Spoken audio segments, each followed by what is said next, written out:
ओम शांति। मिठड़े बाबल जो आह्वान कयूं था। परम पिता परमात्मा प्राणेश्वर मुक्ति जीवन मुक्ति दाता इन धरती ते अची असां आत्माउनि में पंहिंजे पवित्र स्वरूप सां पवित्रता जी शक्ति ज्ञान अमृत रूपी वाणीअ जो रस पीआए वञूं ऐं अनुभव कयूं। भगवान पाण सृष्टिअ जो नियंता असांजे हिकु सॾ सां ई असां सभिनि जे अॻितों अची पाण सभिनी आत्माउनि खे भरपूर करनि था पंहिंजे मिठड़े अमृत वचननि सां। अॼु जी बाबा जी वाणी आहे 23 जुलाई 2025 जी। अॼु बाबा चयो अथऊं असां आत्माउनि खे मिठड़ा ॿार जेॾी महिल बि समय मिलेव थो एकांत में वेही वीचार कयो, मनन चिंतन कयो, जेके पॉइंट ॿुधो था उन्ही खे ही रिवाइज कयो, उन्ही खे वरी सां मन में रिपीट कयूं कि अॼु छा ते वाणी हली, अॼु कहिड़ी ॻाल्हि ते बाबा ने जोर ॾिनई, अॼु कहिड़ी ॻाल्हि ते बाबा ने बार बार चयो तंहिं। ईअं बाबा चवनि था अकेले में वेही करे मनन चिंतन कयो, एकांत में वेही वीचार हलायो कि अॼु बाबा ने वाणीअ में असांजे लाइ छा कढियो अथईं ऐं उहे पॉइंट अंदर ई अंदर रिपीट कयूं, रिवाइज कयूं। अॼु बाबा ने प्रश्न पुछो अथऊं तव्हांजी यादि जी यात्रा पूरी कॾहिं थींदव?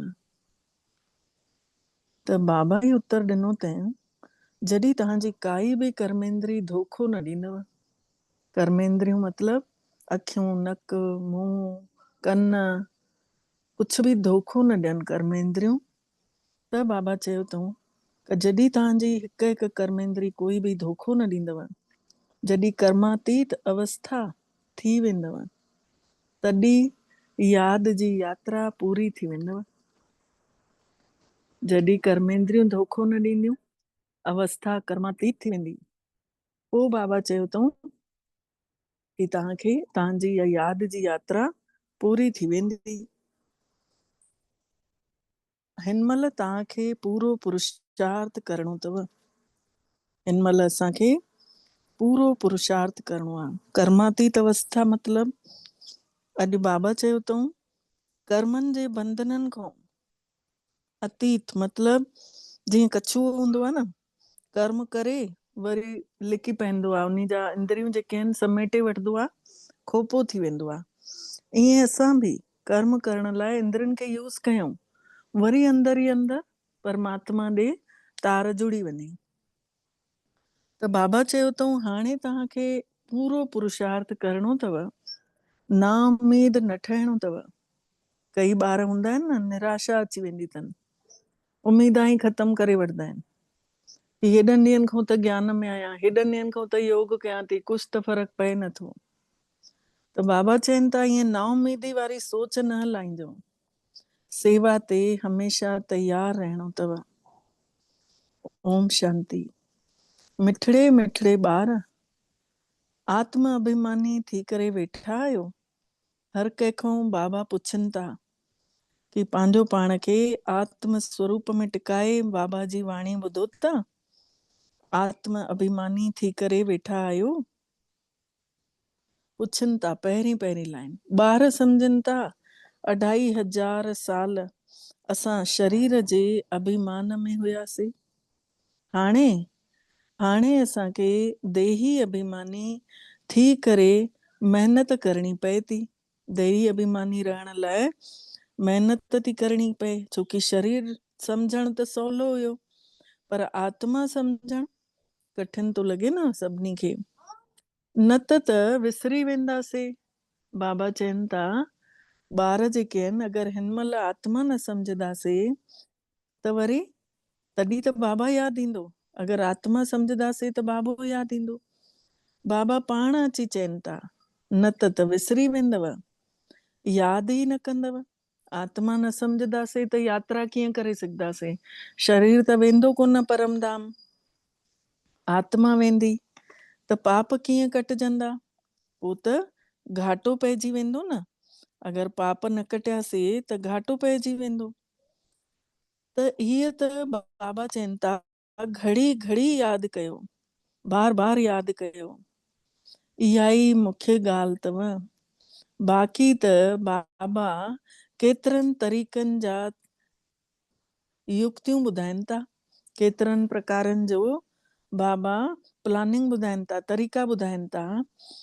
ग़लति छा आहे, सही छा आहे, उहो बि सम्झाइनि था कि ग़लति कंहिंखे चईंदासीं ऐं सही कंहिंखे चईंदासीं। परमात्मा त ज्ञान जो सागर आहे। भॻतीअ खे बि ॼाणियो था न। ॿारनि खे भॻतीअ में छा छा करिणो पए थो सम्झाइनि था कि हे यज्ञ तप करणु, इहे सभु आहे भॻती। भले परमात्मा जी महिमा कनि था, पर उबती महिमा कनि था। सच्चाई त इहा आहे, श्री कृष्ण जी बि महिमा पूरी नथा ॼाणनि। हर हिकु ॻाल्हि खे सम्झणो घुरिजे न।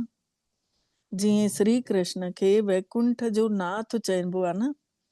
अच्छा, त बाबा पुछनि था, श्री कृष्ण खे त्रिलोकी नाथ चयो वञी सघिबो आहे छा? श्री कृष्ण खे त्रिलोकी नाथ चई सघंदा आहियूं छा? ॻायो वेंबो आहे त्रिलोकी नाथ। हाणे टिनि लोकनि जो नाथ मतिलबु टे लोक, मूल वतन, परमधाम, सूक्ष्म वतन ऐं स्थूल वतन। तव्हां ॿारनि खे सम्झायो वञे थो कि तव्हां ब्रह्मांड जा बि मालिक आहियो। श्री कृष्ण त ईअं सम्झंदो हूंदो कि असां ब्रह्मांड जा मालिक आहियूं। बाबा चवनि था श्री कृष्ण लाइ ईअं सम्झंदा हूंदा न ॿार, पर बाबा चवनि था न, उहो त वैकुंठ में हुयो।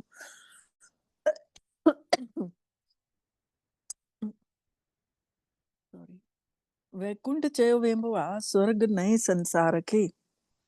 स्वर्ग, स्व जो अर्क, आत्म स्वरूप खे।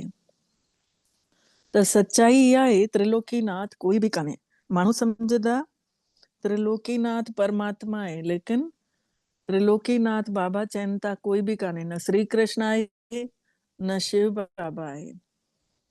परमात्मा जेके ॻाल्हियूं सम्झाइनि था सभु सही सही आहिनि। टे लोक आहिनि, ब्रह्मांड जो मालिक शिव बाबा भी आहे त तव्हां बि थियव। वेही ॾिसो परमधाम में कि ब्रह्मांड जा मालिक शिव बाबा भी आहे त असां बि आहियूं।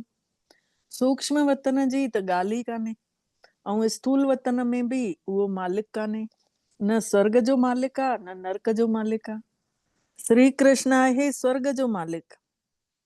श्री कृष्ण आहे स्वर्ग जो मालिक। नरक जो मालिक आहे रावण। बाबा चवनि था नरक जो मालिक आहे रावण। रावण कंहिंखे चईंदासीं? पंज विकार जैफुनि जा, पंज विकार मर्दनि जा। त पंज विकार जेके जैफुनि में हूंदा आहिनि, उहे हूंदा आहिनि ईर्ष्या, गुझी हूंदी आहे न, साम्हूं नज़र न ईंदी आहे। ईर्ष्या, द्वेष, ॿिए जूं ॻाल्हियूं कंदियूं जैफूं, ॿिए जा ॻह ॻठा ॾिसदियूं, कपिड़ा लता ॾिसदियूं, पर चिंतन, पर दर्शन ऐं घृणा बि जल्दी कंदियूं आहिनि। ऐं मर्दनि में कहिड़ा विकार घणा हूंदा आहिनि? काम, क्रोध, लोभ, मोह ऐं अहंकार। इहे वरी जैफुनि में घटि हूंदा आहिनि।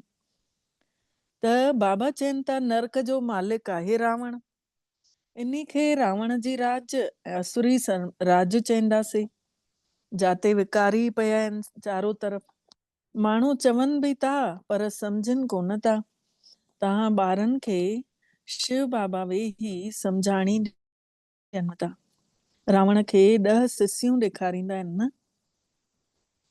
रावण खे 10 सिसियूं ॾेखारींदा आहिनि। 5 विकार जैफां जा, 5 विकार मर्दनि जा। हाणे 5 विकार त सभिनि जे लाइ आहिनि, सभु आहिनि ई रावण जे राज्य में। हिन महिल तव्हां सुठे में सुठा ठहो था। हिन महिल असां सुठे में सुठा ठहूं था, छोकी भॻवान आयो आहे असां ॿारनि खे सुठो ठाहिण। एकांत में वेहण सां अहिड़ा अहिड़ा वीचार हलंदव। उन्ही पढ़ाईअ जे लाइ बि स्टूडेंट एकांत में किताब खणी करे पढ़ंदा आहिनि। जेका हूअ पढ़ाई थींदी आहे जिस्मानी पढ़ाई, कोई इंजीनियरिंग पढ़े थो, कोई डॉक्टरी पढ़े थो, त सभु पंहिंजा पंहिंजा किताब खणी एकांत में वेही पढ़ंदा आहिनि न। त बाबा चवनि था तव्हांखे किताब पढ़ण जी त ज़रूरत ई कान अथव। हा, तव्हां हिन मुरलीअ जा पॉइंट नोट कयो था, इन्ही खे वरी रिवाइज़ करणु घुर्जेव। इहे ॾाढियूं गहरियूं ॻाल्हियूं अथव सम्झण जूं। परमात्मा चवनि था न, अॼु तव्हांखे गहरे में गहरियूं नया नया पॉइंट सम्झायांव थो। पारसपुरी जो मालिक त लक्ष्मी नारायण आहिनि। ईअं बि न चवंदासीं कि विष्णु आहे। पारसपुरी जो मालिक लक्ष्मी नारायण आहे।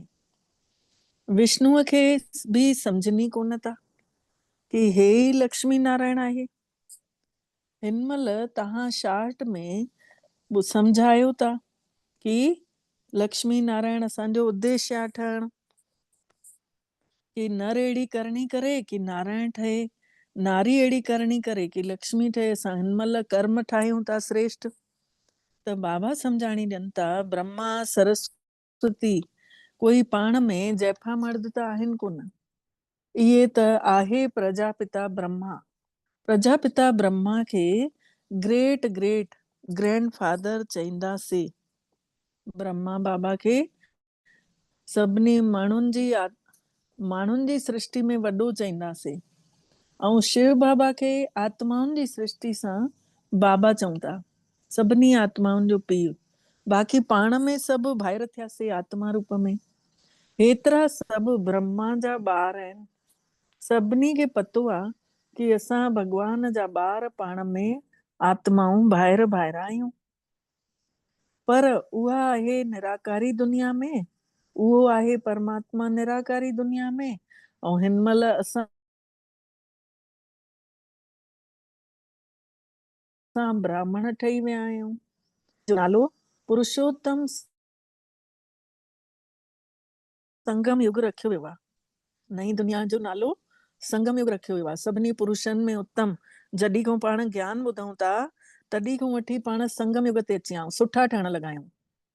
सतयुग में हूंदा ई आहिनि पुरुषोत्तम। जाते सच्चाई हूंदी आहे उते सभु सुठा माण्हू हूंदा आहिनि। अॼु ॾिसो, कोई ईमानदार हूंदो आहे त उन जी तनख़्वाह माण्हू वधीक ॾींदो आहे कि न हे ईमानदार आहे, 1 रुपयो बि हेॾो होॾे न कंदो। त सोचो, जाते सभु ई ईमानदार हूंदा, सभु ई सुठा हूंदा न। इहे ॾाढियूं वंडरफुल ॻाल्हियूं आहिनि। तव्हां नए संसार जे लाइ हिन महिल तयार था थियो पिया। असां सभु नए संसार लाइ तयार था थियूं। लक्ष्मी नारायण पोइ वरी नंबरवार तव्हां ॿार ठहंदव। सूर्यवंशी घराने वारनि खे उत्तम चईंदासीं न, जेके सिज वांगुरु चमकदा रहंदा आत्मा स्वरूप में, जंहिंजा गुण खटी न थींदा, जेके अभिमान में ईंदा ई न, त उहे त सूर्यवंशी थी वेंदा न। पोइ वरी धीरे धीरे आहिस्ते आहिस्ते कला गुण जेके आहिनि घटि था थींदा वञनि। हिन महिल तव्हां ॿार नए संसार जो महूरत कयो था। जीअं नयो घर ठहंदो आहे त ॿार ख़ुशि थींदा आहिनि, महूरत कंदा आहिनि। तव्हां ॿार बि नए संसार खे ॾिसी ख़ुशि था थियो, महूरत कयो था। लिखियल बि आहे न, सोने जे गुलनि जी वर्षा थींदी आहे। शास्त्र में लिखियल आहे न, सदको मां सदको गुरु पाण आया, गुरु पाण आया लाया सजाया।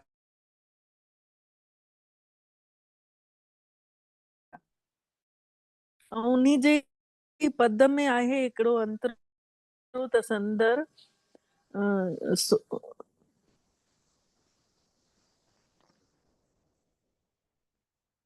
फेरा छो न पाया, लाॾा छो न ॻाया, गुलनि जी वर्षा करे तो, ईअं करे अथव उन में। सोना कटहरा चौधारी सोन जो कटहरो ठारायो आहे, जाते गुरु वेहंदो, ईअं करे पूरे भॼन में आहे हिन में। त बाबा चवनि था कि ॾिसो, सोन जे गुलनि जी हाणे वर्षा महसूस थी थिएव न। परमात्मा जूं किरणा अचनि थियूं, मतिलब भगवान जी सोन जूं किरणा असां सभिनी जे मथां असांखे नम्रता सेखारनि थियूं, गुल विझनि था भगवान असांजे मथां। त तव्हां ॿारनि खे केतिरी त ख़ुशी हुजणु घुरिजेव कि हिन महिल तव्हांखे सुख शांती ॿई मिलनिव था। ॿियो कोई बि कोन्हे जंहिंखे एतिरो सुख शांती मिले। ॿिया धर्म ईंदा आहिनि त वरी बांटिजी वेंदा आहिनि। तव्हां ॿारनि खे त अपार ख़ुशी अथव कि असां महिनत करे ऊचो पद पायूं था। ईअं न कि जेको भाग में हूंदो सो मिलंदो। पास थियणा हूंदासीं त थी वेंदासीं। ईअं कोई घर में ॿार चईंदो छा जेके हूअ पढ़ाई पढ़ंदा आहिनि, आख़िर वेचारा महिनत कंदा आहिनि, ट्यूशनियूं लॻाईंदा आहिनि, घर में पढ़ंदा आहिनि, तॾहिं त वञी पास थींदा आहिनि। बाबा चवनि था ईअं थोरी तव्हां बि ईअं थोरी आहियो, तव्हां बि जंहिं महिल महिनत कंदव तॾहिं त पास थींदव न। ईअं थोरी चईंदव कि हूंदी भाग में त पास थी वेंदासीं। न, हर ॻाल्हि में महिनत ज़रूर करणी आहे। महिनत नथी पुॼेव त पोइ चई था ॾियो कि नसीब में हूंदो त मिलंदो। महिनत करण ई बंदि था करे छॾियो। भगवान चवनि था तव्हां माताउनि खे मां केतिरो ऊचो थो ठाहियां पियो। असां आत्माउनि माताउनि खे जेके सभु ब्राह्मण चोले में आयूं हिन महिल, भगवान आयो आहे असांजो सम्मान थो करे, ऊचो थो ठाहे।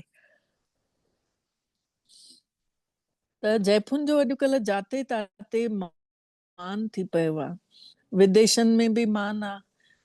हिते ॾिसो कोई कंहिं वटि धीअ पैदा थींदी आहे पोइ उबती मंजी रखी छॾींदा आहिनि, उबती खट।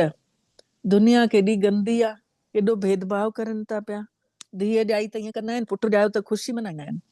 हिन महिल तव्हां ॿार ॼाणियो था कि भारत छा हुयो, हाणे छा थी पियो आहे। माण्हू विसरी विया आहिनि, छड़ो शांती शांती घुरंदा रहनि था। संसार में शांती चाहिनि था। तव्हां हे लक्ष्मी नारायण जो चित्र ॾेखारियो, इन्हनि जो ही त राजाई हुई। लक्ष्मी नारायण जी ही त राजाई हुई, त पवित्रता बि हुई, सुख शांति बि हुयो। तव्हांखे अहिड़ी राजाई खपेव न। मूल वतन में त विश्व जी शांती न चवंदासीं, परम धाम में त हीअं न चवंदासीं विश्व में शांति थे, उते त शांत आहे ही। तेरा मुल्क तेरा प्रांत है, वो जगह बड़ी ही शांत है। विश्व में शांति त हिते थियणी आहे न, हेठि। देवताउनि जी राजाई त सॼे विश्व में हुई। मूल वतन में त आत्माउनि जी दुनिया आहे। जेको हे चित्र लॻायो तंहिं भेण ने, इन खे वॾो करे ॾिसो, इहा ई दुनिया अथव मथे। इते ई पाण योग लॻायूं था पिया। त बाबा चवनि था कि मूल वतन में त छड़ो आत्माउनि जी दुनिया आहे न। माण्हू त इहो बि नथा ॼाणनि आत्माउनि जी दुनिया थींदी आहे। परमात्मा चवनि था मां तव्हांखे केतिरो ऊचो ठाहियांव थो पियो ऐं सभिनी में सुठो थो ठाहियांव। इहे सम्झाइण जी ॻाल्हि अथव। ईअं न कि रड़ियूं कंदव वेठे भगवान अची वियो, भगवान अची वियो, त कोई मञींदो ई न। अञा ई गारियूं खाईंदव, अञा ई गारियूं खाराईंदव। चवंदा बीके जेके आहिनि न, पंहिंजे बाबा खे भगवान थियूं चवनि, ब्रह्मा बाबा खे भगवान थियूं चवनि। ईअं त सेवा थींदी ई कान। बाबा तरीक़ा ॿुधाईंदे रहंदा आहिनि। कमरे में 8-10 चित्र दीवाल ते सुठे नमूने लॻाए छॾियो ऐं ॿाहिरि लिखी छॾियो कि अनलिमिटेड सुखनि जो वरसो खपेव त अचो हेॾे। माण्हू को देवता ठहिणो अथव त अचो असां तव्हांखे सम्झायूं। ईअं लिखी छॾियो। पोइ ॾाढा ॿार अचण लॻंदव, पंहिंजो पाण ईंदव। संसार में शांती त हुई न पहिरियों। जॾहिं शांतीअ जो रस वठी चुकिया आहियूं तॾहिं त शांती चाहियूं था न। हाणे उहा टेस्ट वठी चुकिया आहियूं त सभु ॼणा चाहिनि था शांती थिए, शांती थिए। हाणे एतिरा ढेर धर्म आहिनि, तमो प्रधान संसार में शांती कीअं थी सघंदी आहे। संसार में शांती उहो त भगवान ई करे सघंदो आहे। शिव बाबा अचनि था त ज़रूर कुझु त सौगात खणी ईंदा हूंदा। हिकिड़ो ई बाबो आहे जेको एतिरो परियों खां अचे थो। हे बाबा हिकिड़ो ई भेरो अचनि था, 5000 सालनि में हिकु ई भेरो अचनि था शिव बाबा। एतिरो वॾो परमात्मा जेको सृष्टिअ खे ठाहियो अथईं, उहो बि 5000 सालनि में हिकु भेरो थो लहे। मुसाफ़िरी खां पीउ मोटंदो आहे त ॿारनि जे लाइ कुछ न कुछ खणी वठी ईंदो आहे न। ज़ाल बि मुड़ुस जे लाइ या ॿारनि जे लाइ पीउ, त ईअं ई हे जेको आहे दादा परदादा तरदादा ठहनि था। इन खे तव्हां बाबा चओ था। ब्रह्मा बाबा खे असां सभु बाबा चऊं था। पोइ वरी ग्रैंड फादर बि त चवराइजंदो न। बिरादरियूं आहिनि न, एडम आदिदेव नालो आहिनि। कंहिं शास्त्र में एडम और ईव चयो अथईं हुनमें, ऐं ॾिसो हुनमें चयो अथईं इनमें क़ुरान में चयो अथईं न, एडम और ईव, आदम और बीबी चयो अथईं क़ुरान में, एडम और ईव हुनमें चयो अथईं क्रिश्चियन में, ऐं हिन में भारत हुनमें गीता में चयो अथईं कि ब्रह्मा ऐं सरस्वती। पर ॿारनि खे परमात्मा पाण वेही सम्झाणी ॾियनि था। भॻवान खां तव्हां सृष्टिअ जी शुरूआत खां वठी पूरी हिस्ट्री खे ॼाणे करे, जाग्रफी खे ॼाणे करे चक्रवर्ती राजा ठही रहिया आहियो। तव्हां ॿार सभु हिस्ट्री ॼाणे चक्रवर्ती राजा ठही रहिया आहियो। बाबा केतिरे प्यार सां ऐं केतिरे इंट्रस्ट सां पढ़ाइणु अचनि था, रुचि सां। त एतिरो पढ़ण बि त घुर्जे न। पढ़ाइणु अचे थो त पढ़ण बि त घुर्जे न। अॼु शक्ति स्तंभ ॾेखारंदीमांव न खोले वीडियो। त बाबा चवनि था एतिरो पढ़ण बि त घुर्जेव न। सुबुह जो टाइम सभु फ्री हूंदा आहिनि। सुबुह जी क्लास थींदी आहे त अधु कलाक पौन घंटो 40 मिंट मुरली ॿुधी करे पोइ हली वञो पंहिंजे पंहिंजे घर। सेंटर वञी करे जेको ॿुधण में ताक़त मिलंदी आहे न, उहा हिन मोबाइल में ताक़त न मिलंदी आहे। मोबाइल में ई जॾहिं तव्हांखे एतिरी सुकून मिलेव थो त सोचे सघंदा आहियो कि साम्हूं जेको ॿुधाईंदो त उन में केॾो सुकून मिलंदो, केॾी शांती महसूस थींदी, ऐं अंदर ताक़त मिलंदी आहे। त बाबा चवनि था त बाक़ी तव्हां काथे बि वञी करे यादि करे सघंदा आहियो। मुरली उते वञो ॿुधण। आर्तवार जो ॾींहुं त छुटी अथव। सुबुह सवेरो 2-3 कलाक वञी वेही अचो। ॾींहं जी कमाईअ खे मेकअप करे वठो। पूरी झोली भरे अचो। काथऊं? सेंटर वञी करे। टाइम त मिलेव थो न। माया जा तूफ़ान अचण सां यादि ई नथा करे सघो। बाबा बिल्कुलु सवलो सम्झाणी ॾियनि था। सवली सम्झाणी। भक्तीअ में ॾिसो केतिरनि सत्संगनि में वेंदा हुआसीं।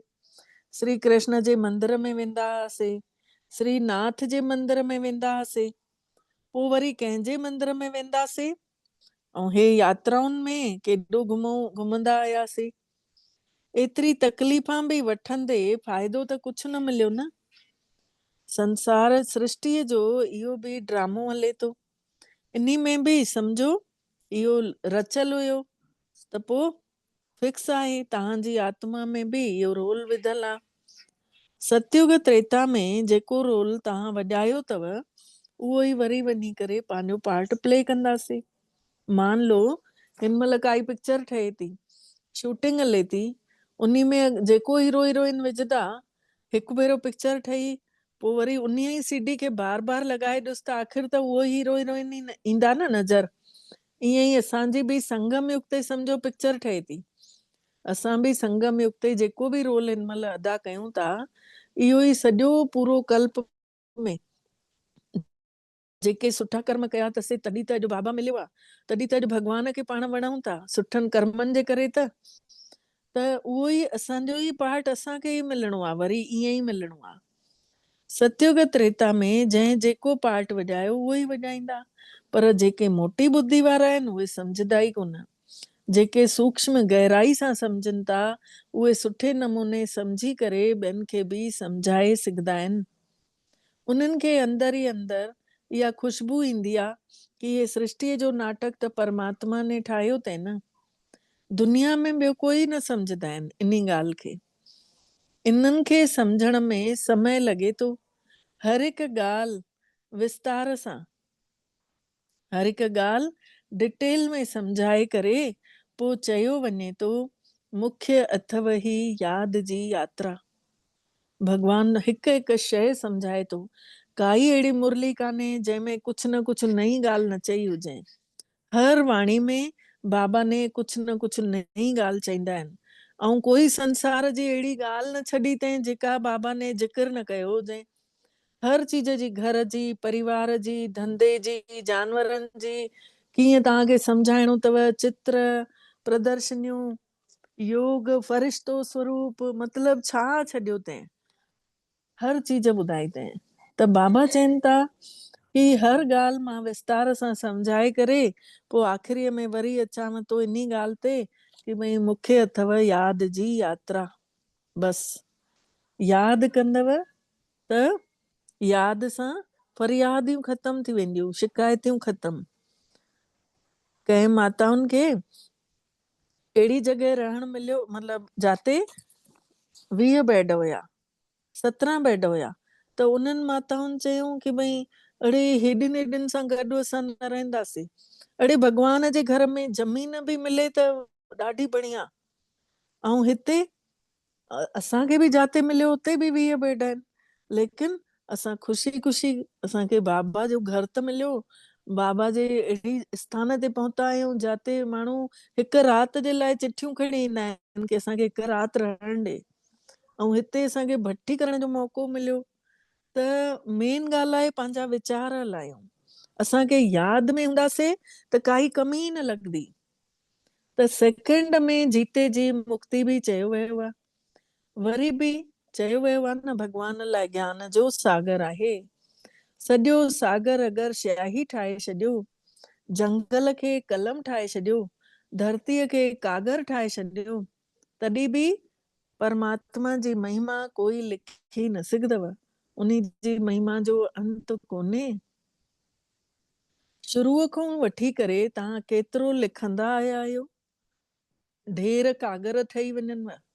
पहिरियों बाबा जॾहिं हुया न साकार में, तॾहिं केॾो भेनरुनि दादियुनि ने एॾा लिखिया हुयऊं, मुरलियुनि जा पॉइंट एॾा लिखिया हुयऊं, हेॾा हेॾा बाबा ने लोह जी संदूक में विझरायनि ऐं ज़मीन खोटराए करे अंदरि उहा संदूक गाड़े छॾियनि कि जॾहिं बि धरती जी उथल पुथल थींदी, भूकंप ईंदा, पोइ इहे ई ॿाहिरि ईंदनि, निकिरंदनि इहे। त सभिनी खे ज्ञान जा मिलंदा पॉइंट।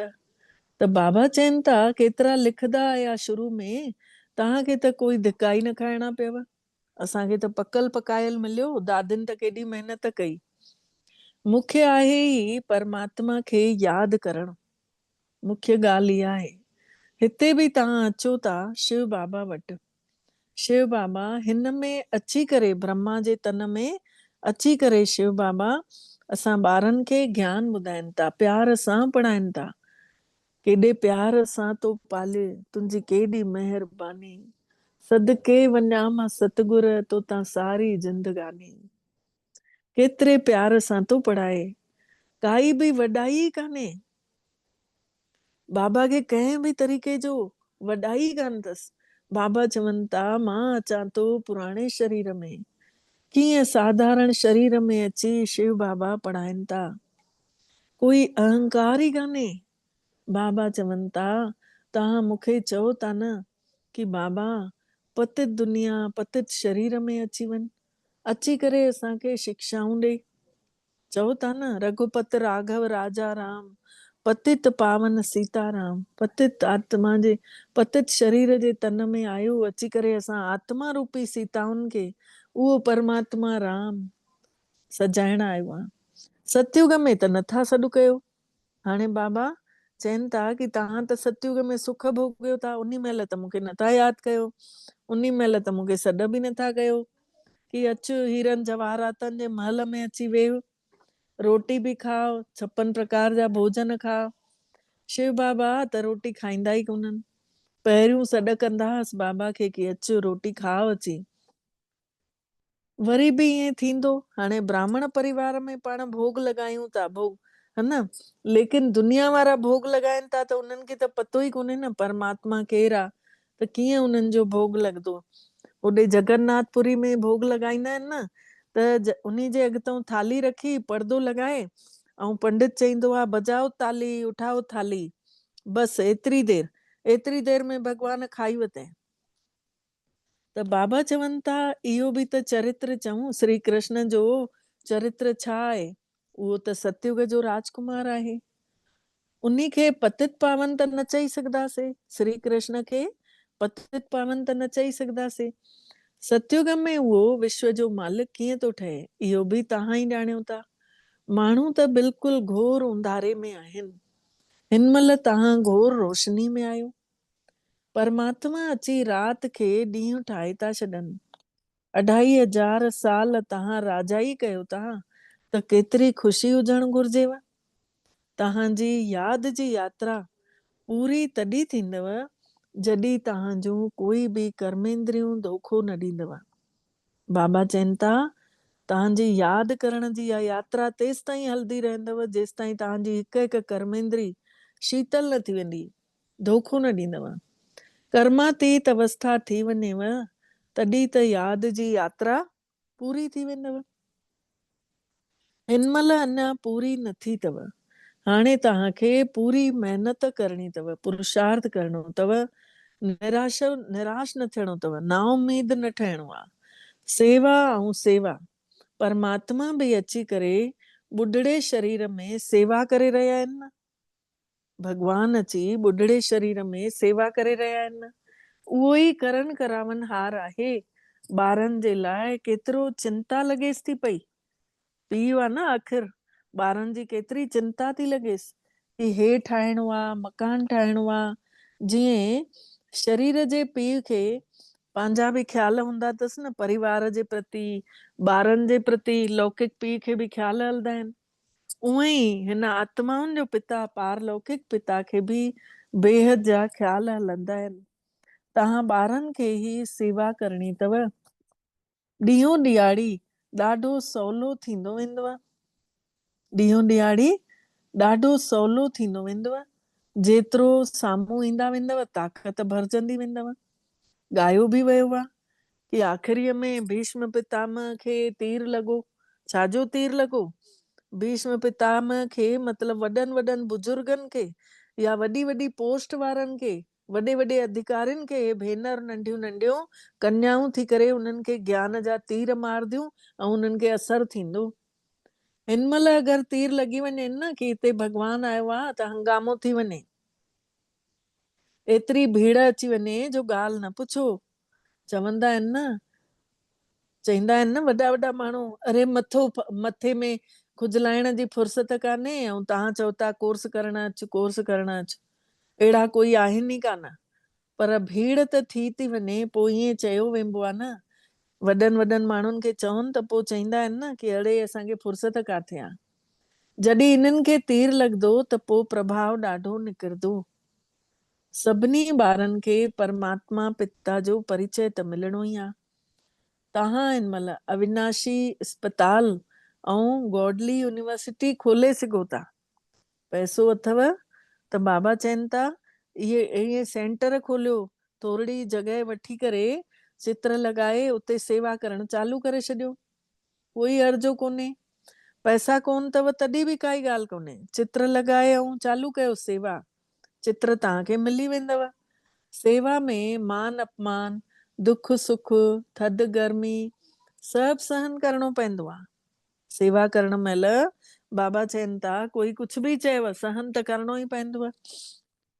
कंहिंखे हीरे जहिड़ो ठाहिणु घटि ॻाल्हि आहे छा?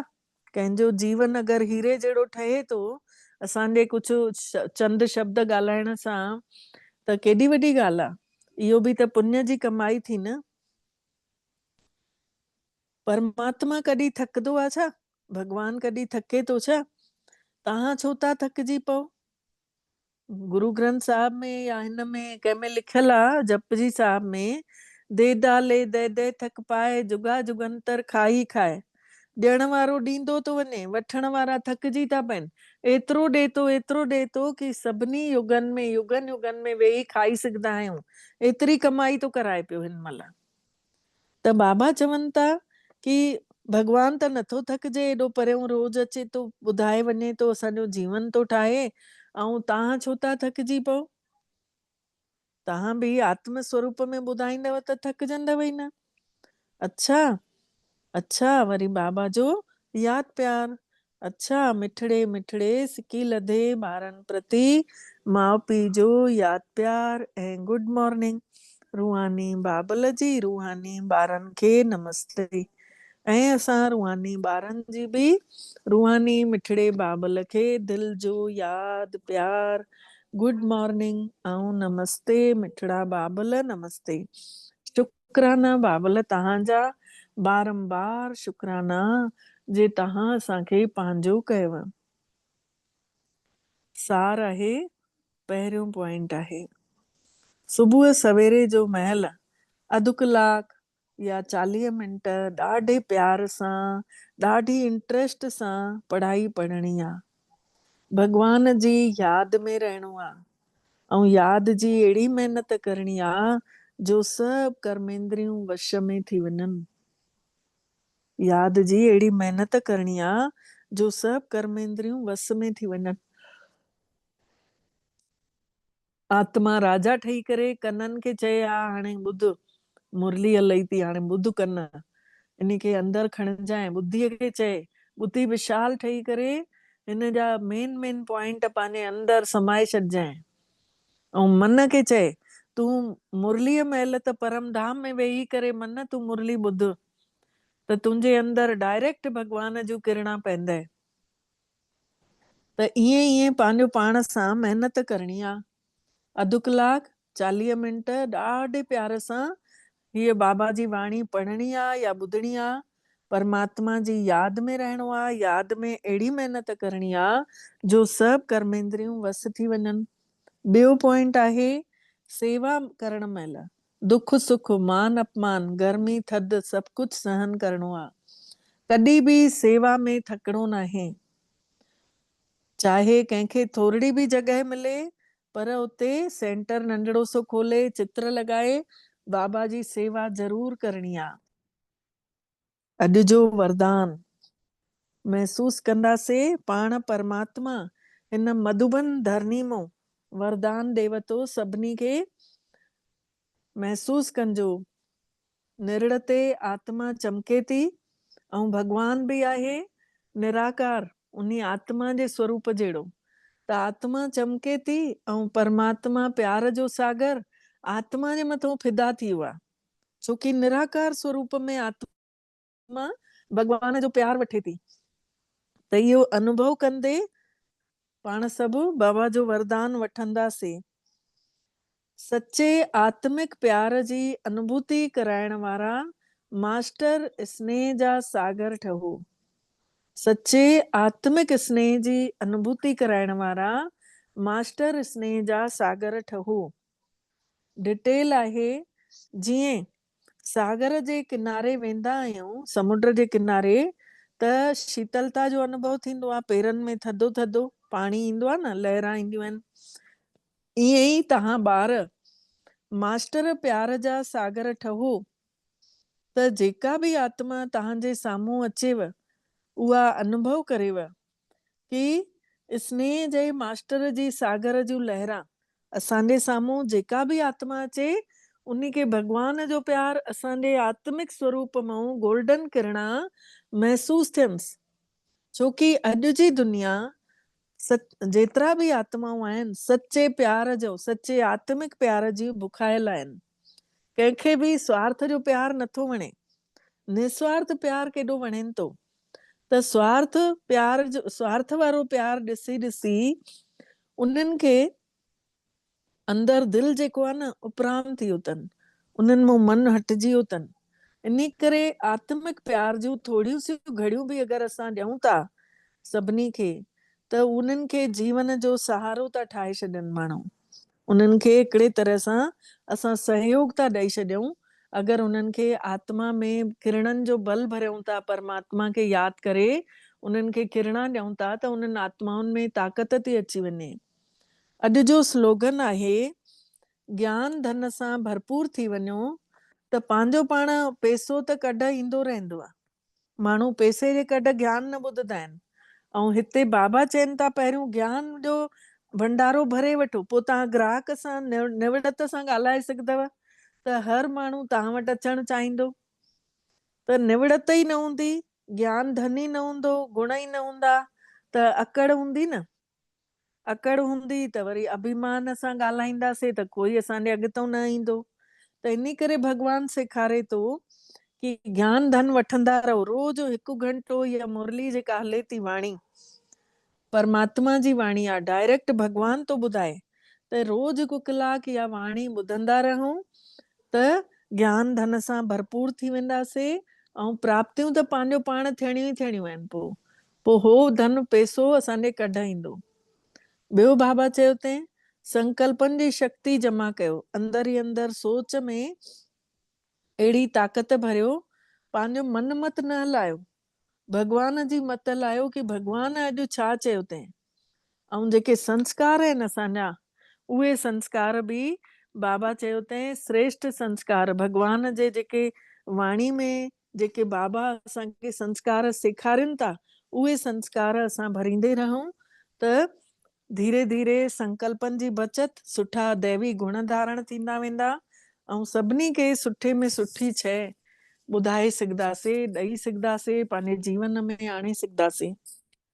हाणे मधुबन पावन भूमि मां तव्हांखे बाबा ॾेखारींदव शक्ति स्तंभ, जाते पूरे विश्व जी सभिनी खां वधीक ताक़त आहे, उहा जॻह। हाणे कैमरा सभु ॼणा खोलजो वीडियो, त पोइ ॾेखारियांव थी पई। तेसि ताईं 5 मिंट बाबा खे यादि कयूं था आत्म स्वरूप सां।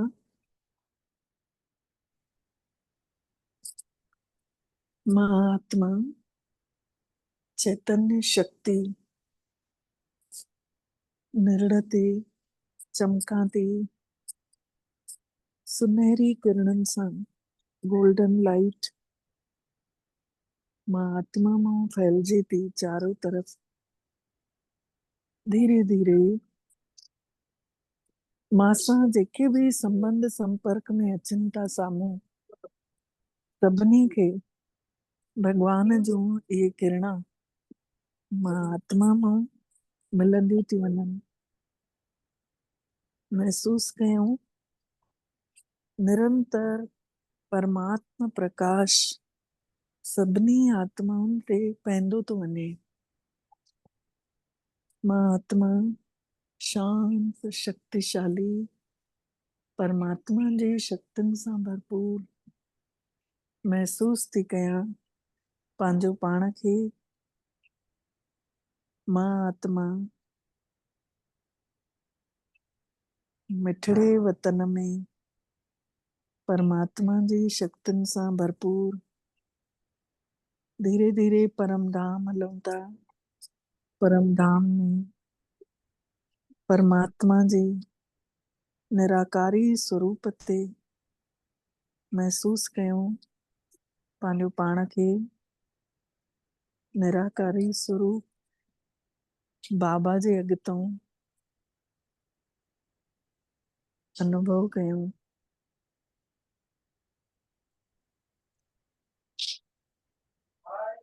तेज रोशनी बाबा जी निरंतर निकिरंदी थी अचे ऐं असां आत्माउनि में समाइजंदी थी वञे। परमात्मा किरणनि सां भरपूर मां आत्मा शक्तिशाली चारों तरफ करंट फैलायां थी। महसूस कयूं चारों तरफ करंट थी फैलजंदी वञे।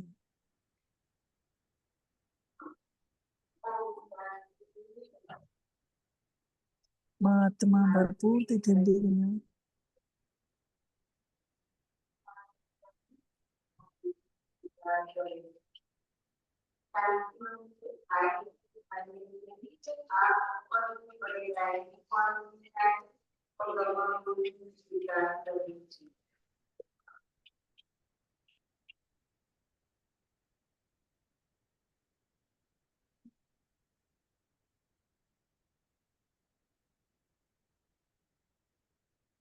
परमात्मा शक्ति निरंतर असां आत्माउनि जे अंदर ईंदियूं थी वञनि ऐं पाण सभु हीरनि वांगुरु चमकूं था पिया।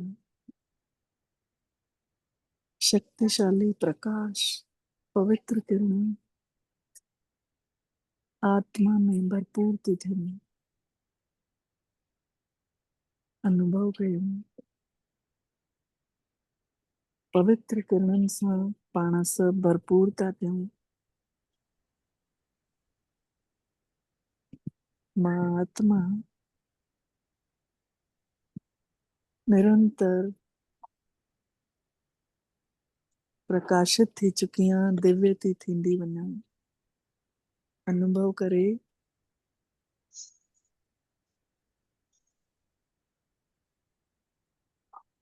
सब आत्माऊं धीरे धीरे वापस पंहिंजे आत्म स्वरूप में निर्णय ते अची वेहूं था। निर्णय ते महसूस कयूं चमकीलो प्रकाश पूरे निर्णय ते फैलियल आहे। भगवान जो किरणनि जी रहमत वरसजे थी। मां आत्मा चमकीली प्रकाशवान परमात्मा जी शक्तियुनि सां भरपूर थी आई आहियां। ओम शांति, ओम शांति, ओम शांति।